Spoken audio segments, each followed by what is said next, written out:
Thibaut Biscarat, 4e ouvrage.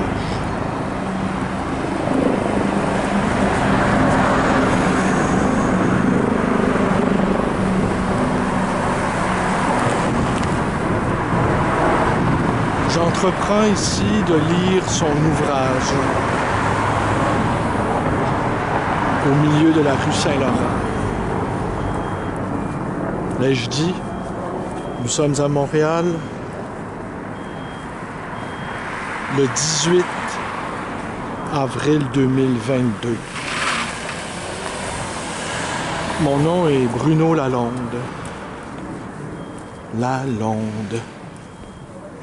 Comme l'ondée. Comme l'onde. Comme les landes brumeuses de Normandie, où mon premier ancêtre, Jean de Lalande, maritime, marin, s'échoua ici, sur les rives du Saint-Laurent.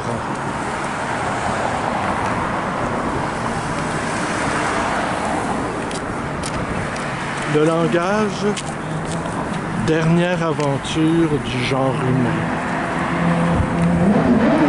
De ce langage, tout peut survenir. L'amour, l'inattendu, le miracle, l'inespéré.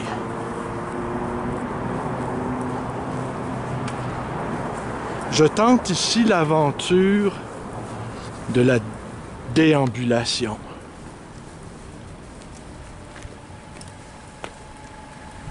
C'est ici que je me rénove.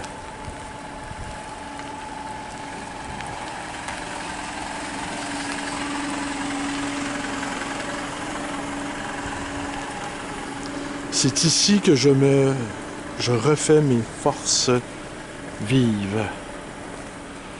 C'est ici que j'irrigue à nouveau la source.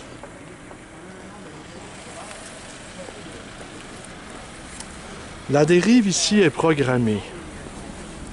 J'aimerais évoquer la haute figure de Guy Debord, qui organisait avec ses amis des dérives psychogéographiques. Idéalement, 2. C'est toujours par 2 que l'aventure se fait, que l'aventure se vit.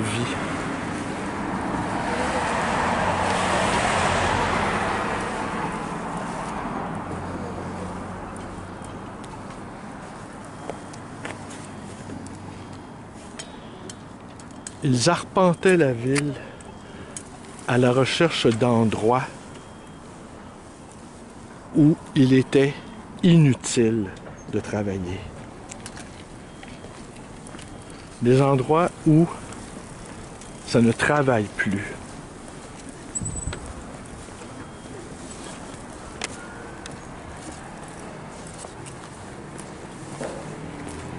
Ces corps douloureux qui sans cesse travaillent. Le quotidien toujours oblitéré par les tâches. Les tâches pour maintenir ce corps vivant. Ce corps qui n'en peut plus, perclus de divertissement.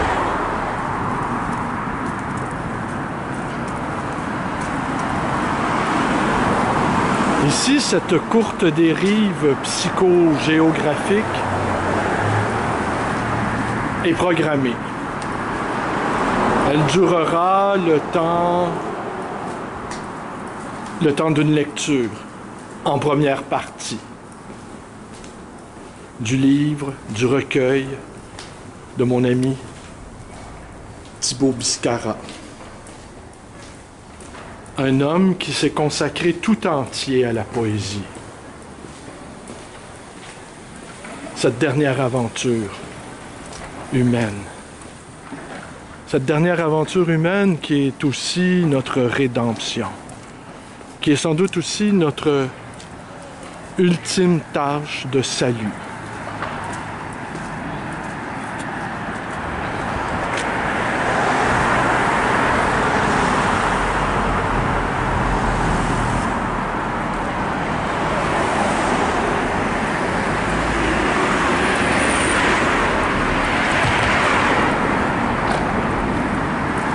Les situationnistes pouvaient passer une journée ou deux ou trois à errer dans les rues de Paris. Ils sont évoqués les figures de Benjamin, de Baudelaire.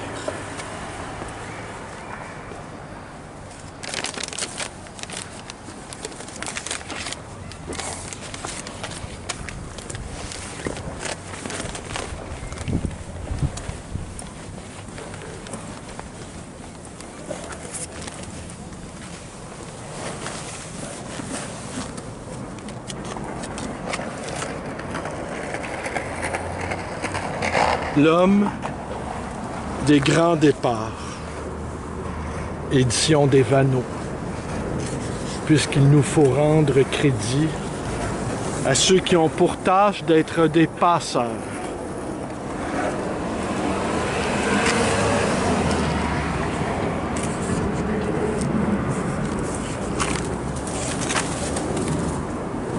Écris cela dans le livre pour que le souvenir s'en conserve. Exode, chapitre 17, verset 14.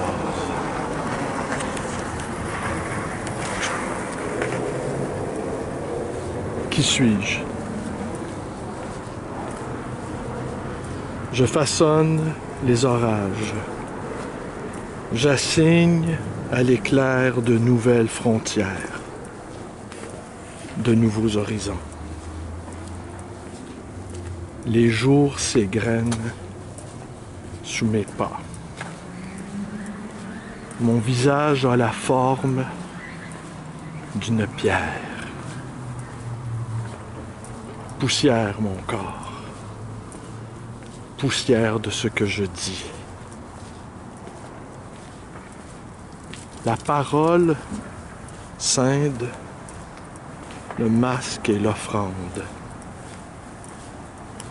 Elle libère le silence. Il se déploie en de multiples corolles, en de multiples floraisons. Mon nom est une énigme. Mon corps tatoué d'une map monde se métamorphose sous l'éclatante foulée. Les sentiers brûlent sous mes pas. Tatouage mouvant dans la lance de l'exil.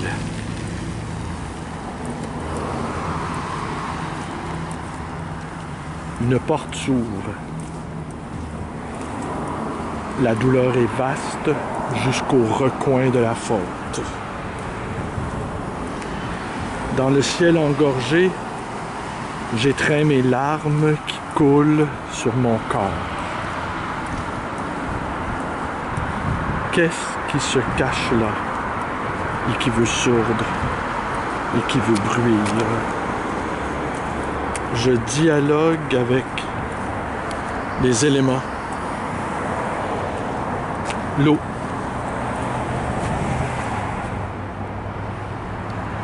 La terre. L'air. Et le feu. Le temps ne cesse d'accroître son règne, sa demeure. L'unique moment de l'âme, le mystère de cette singulière révélation. Je voudrais sortir de mon corps, mais mon corps se refuse.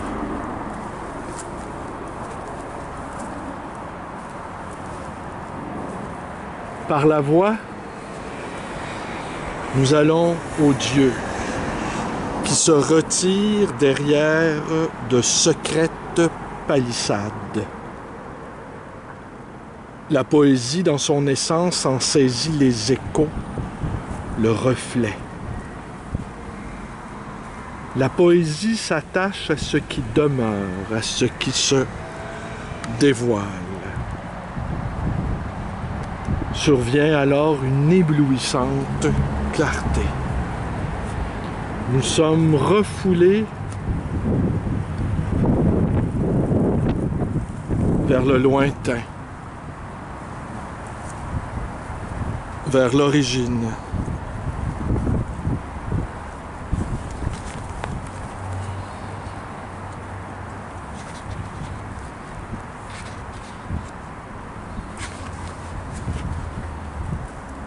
J'ai gravi les échelles de la création.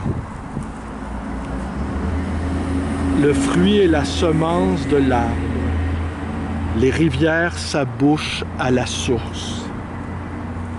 Une couronne sera parure pour ma figure. Je me lève alors dans le vent. La parole flambe, tressée d'amour et de feu. Je lève l'archet séraphique. Les murs et les montagnes tremblent. Le ciel se couvre de nuages, accroît les vertiges. Il nous faut pourtant tenir le pas gagné. Cette avancée de la parole au cœur du mystère.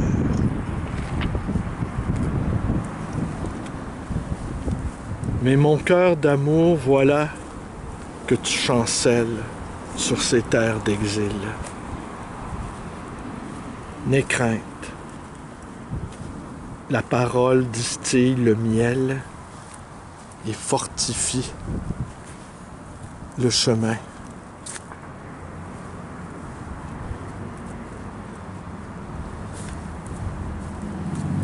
Sur mon front s'inscrivent 4 noms mystérieux.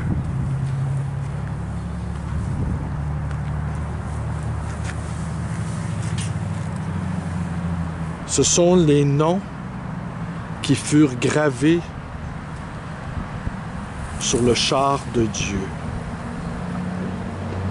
Notre chant fait frémir les animaux sauvages.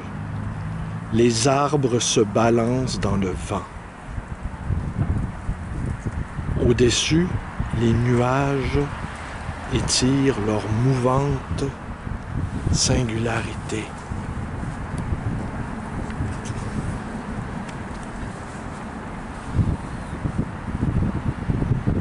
Nous voilà, les fils de l'exil, de l'exode.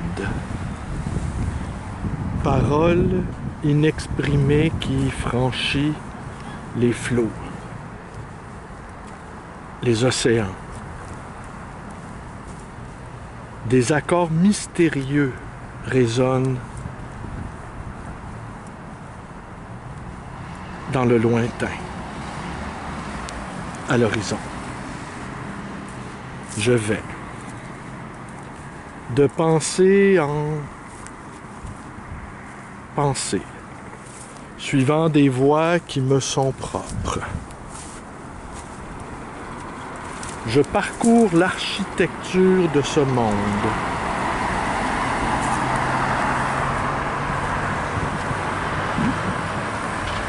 Les corps lourds, les corps infinis, les corps lourds, méconnaissent la parole. Les corps infinis, légers, s'éloignent, s'assemblent dans le chatoiement de la pensée des métamorphoses.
Il est un brasier où les mots prennent source, s'assemblent.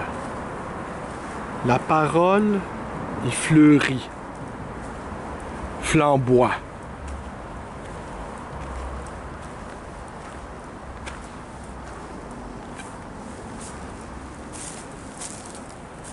Nous y emporterons notre pâte avant qu'elle ne soit levée. La parole s'étend sur la mer, les courants, les flots sont des murailles au milieu des eaux, dures comme la pierre.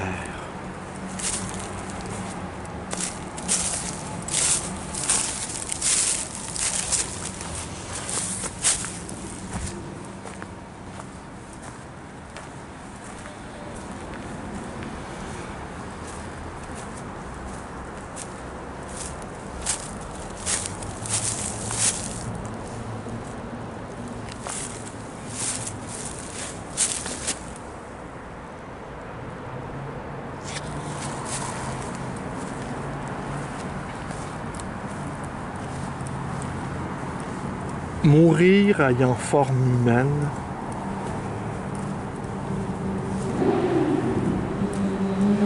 dans la montée du chant. Mourir pour renaître au fond du temple. En terre étrangère, nos mains écartent les ombres. Écartent la tombe. L'herbe luxuriante se devine à l'horizon. Fraîcheur de la source. Extase des fruits que l'on mange lentement. Je sais qu'il demeure une trace, un royaume. Ma langue brille et rayonne vers tous les côtés.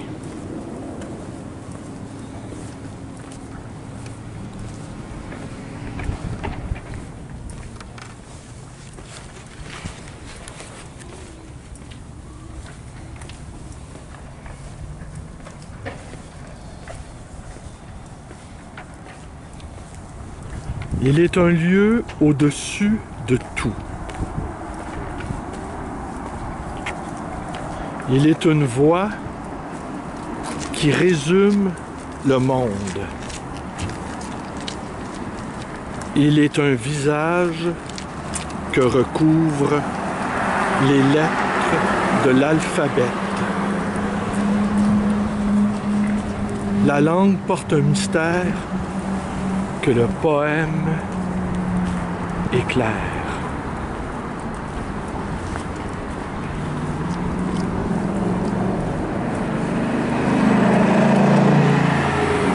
D'ombre sur ombre, en nuances d'ocre plus claires, le poème charrie sa lumière.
Le moi, fragmenté, avance dans les splendeurs.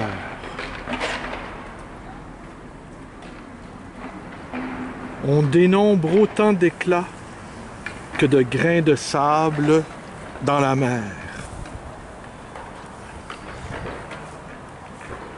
Je cherche un mot pour transcrire le silence. Mais voilà qu'il se retire en retrait. Nous charrions l'huile pure d'olive concassée pour que du soir au matin perdure la lumière.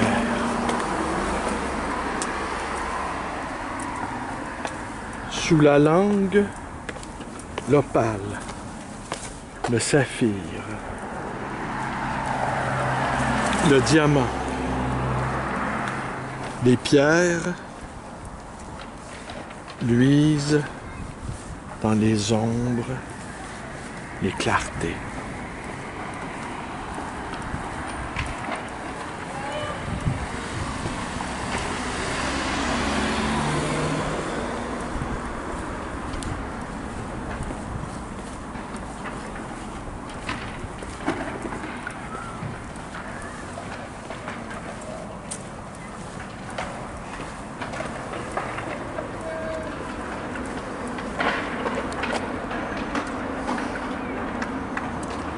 Il me faut refermer toute chose dans la mémoire.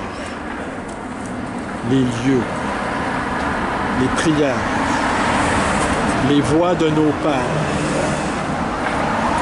Faire face à l'énigme, au mystère, droit dans les yeux. La vie ne nous quittera pas sans que nous ayons chanté ce chant d'exil de nos voix d'exode. Pour l'homme habité du Verbe, le sommeil est un éveil. Et la foulée des jours se déroule éternelle. Sur à 100%.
Nous vivons dans l'indemne.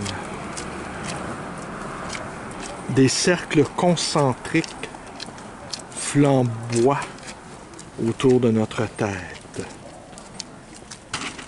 Un voile bleu flotte à l'horizon. Nous témoignons de la venue de la foudre, de la levée des cendres, du grondement des tempêtes.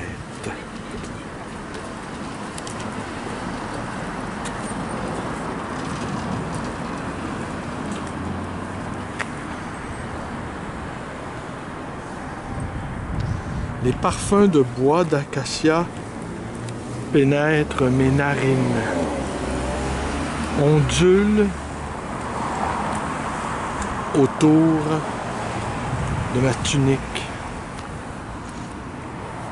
me soulèvent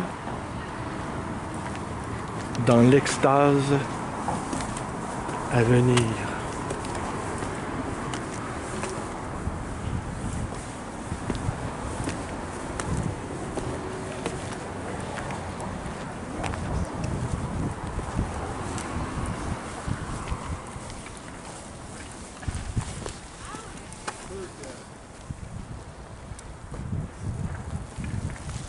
Oui, l'enfant qui était resté dehors pour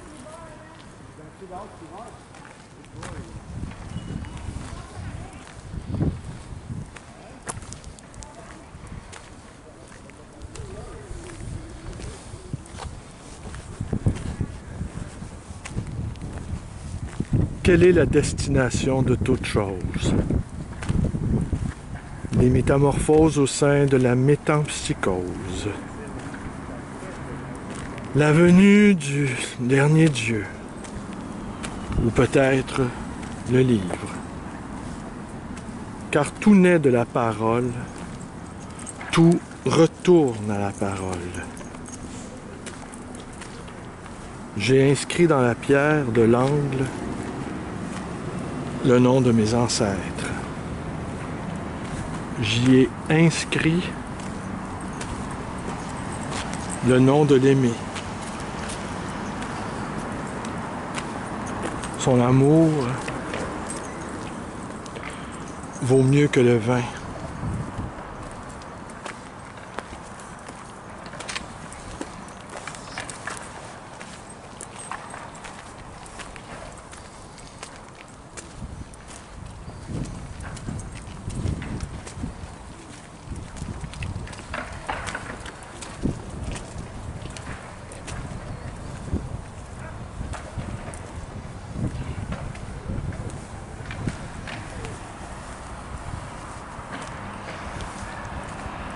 Je parle à la terre et je m'instruis.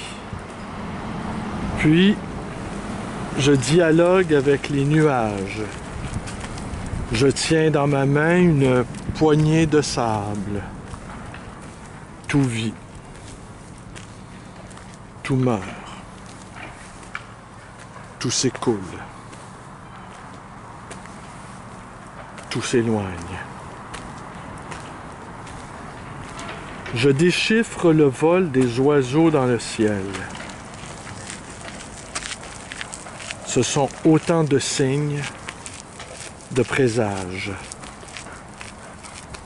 Mon souffle verdit.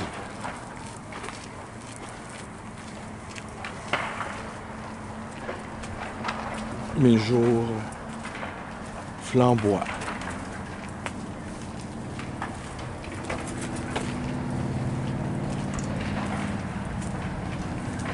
La lumière m'attend.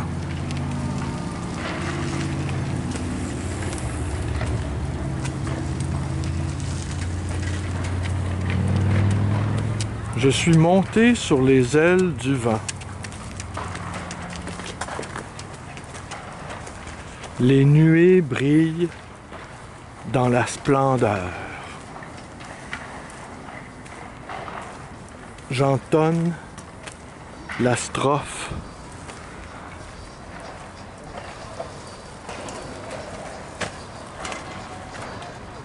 de l'exil. J'entonne la strophe de l'exode de l'exil.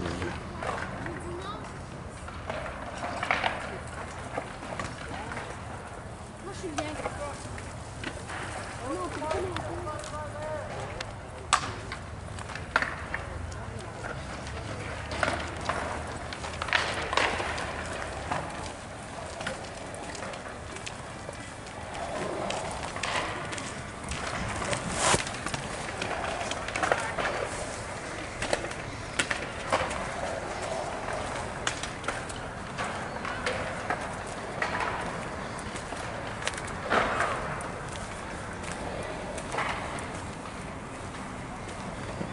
Aucun de mes os n'est brisé.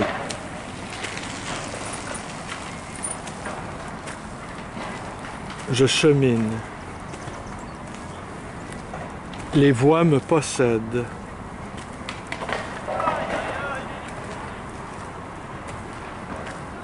Le royaume s'érige en fragments inattendus, en bouquet de myrrhe, en colonne de marbre blanc.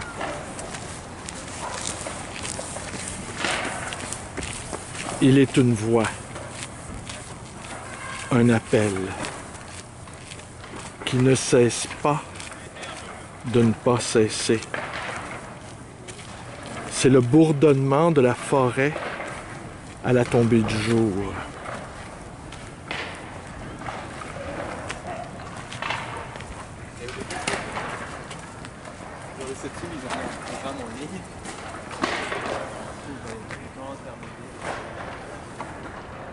Comment habiter cette terre? Le poète est riche en mirages, en saillies. Sa demeure évanescente effleure les montagnes, des nuées.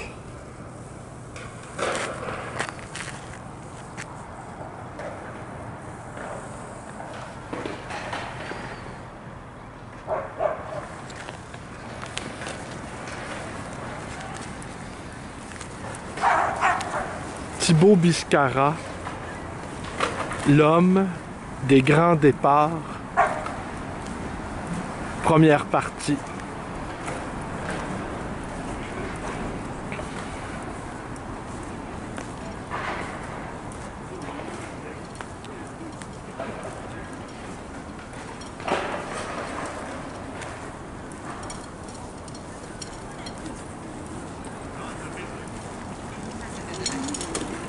Note. Observation autour de cette courte dérive programmée.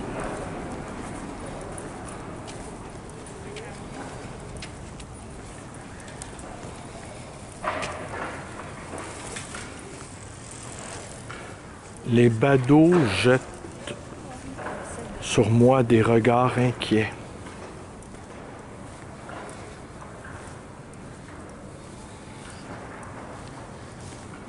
Ils ont l'habitude de voir des gens accrochés à leur appareil et parler.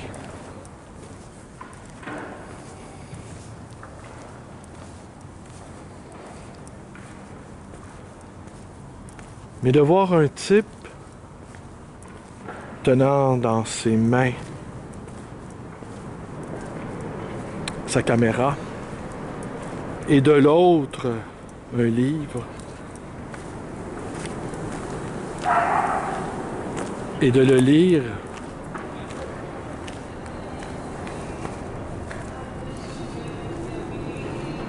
à voix haute.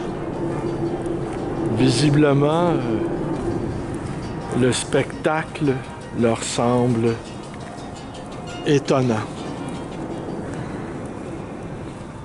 Certains se faufilent derrière mon dos rapidement, ne souhaitant pas être captés par le mouvement de la caméra. Certains, sans doute, doivent se dire que je mijote quelques mirifiques projets. Une télésérie peut-être.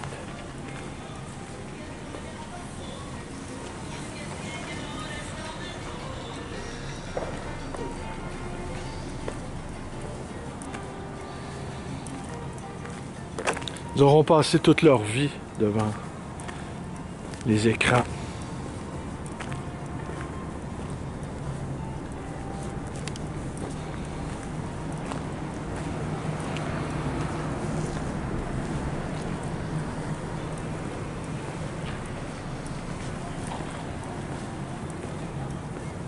Et la mort voudra tout de même d'eux. La mort n'est pas dédaigneuse, elle n'est pas chichiteuse. Elle ne donne pas dans le détail, elle ne donne pas dans la dentelle. Elle n'est pas regardante.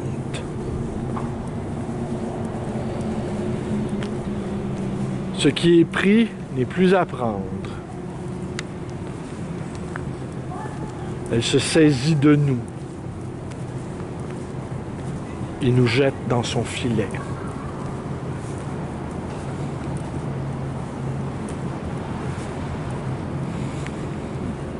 Nous ne savons pas à quel point l'existence qui nous est donnée est un don, est un miracle,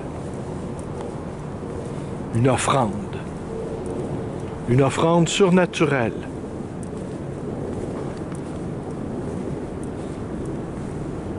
Qui sont les merveilleux intercesseurs qui, eux, savent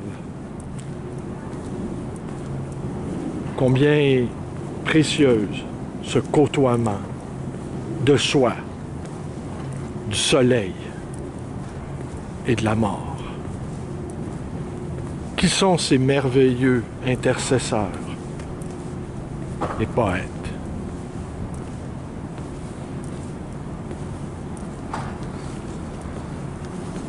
L'homme des grands départs.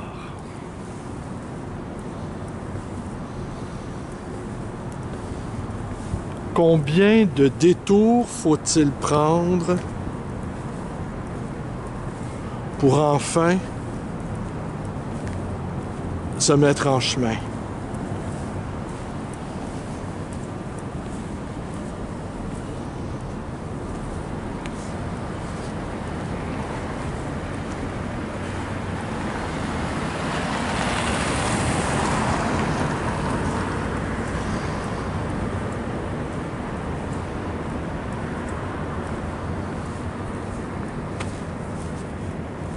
Combien de piétinements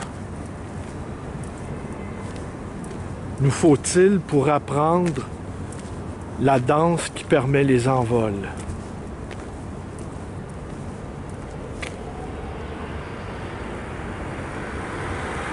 Combien de grues faut-il ériger pour parvenir à soi?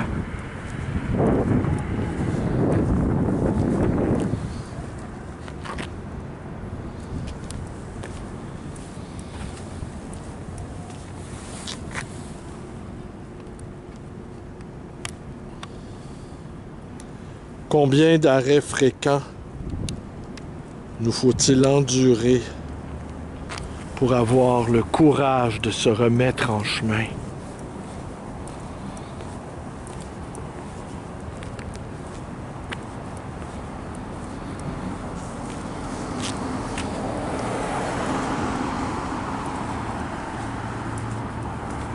J'ai cru choisir ici un endroit où il n'y aurait ni cyclistes, ni badauds, ni témoins de cette micro-errance, de cette dérive poétique, où à l'instar de Gaspé, j'ai fondé mon territoire. Je me suis institué.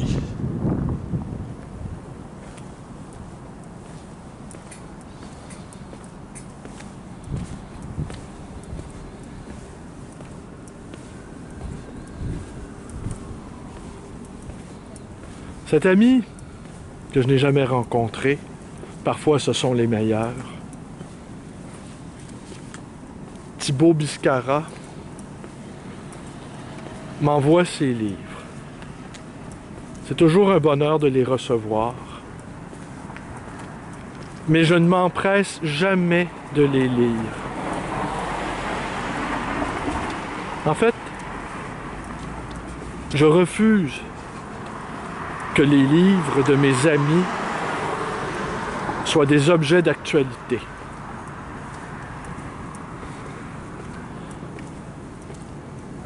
Ils sont comme des pains brûlants sortant du four, des pains odorifants, des pains dont la croûte voluptueuse et cassante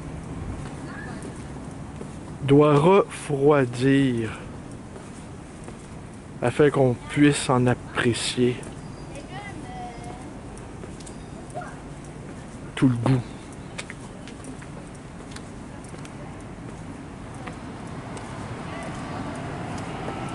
Les livres de mes amis ne s'inscrivent pas dans le cours insensé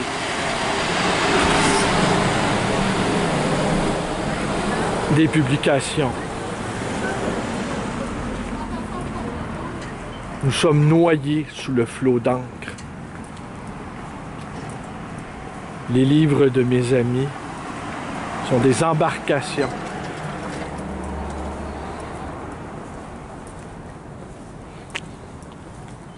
où l'on refait ses forces, où l'on retrouve son énergie.